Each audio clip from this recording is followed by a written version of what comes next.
From WCAX Channel 3, the Channel 3 Weekend News starts now.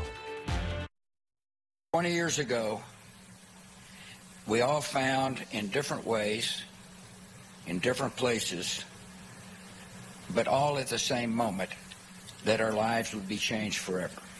That was former President George W. Bush speaking in Pennsylvania this morning, reflecting on the tragic day 20 years ago. Thank you for joining us. I'm Kelly O'Brien.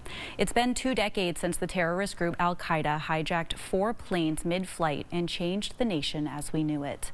2 of the planes crashed into the World Trade Center in New York City, one into the Pentagon in Washington, D.C., and the other into a field in Shanksville, Pennsylvania. 2,799 people lost their lives that day, and over 2,500 people were injured. To honor and remember, the Vermont National Guard held a remembrance ceremony at the Ethan Allen training site today, and Melissa Cooney was there.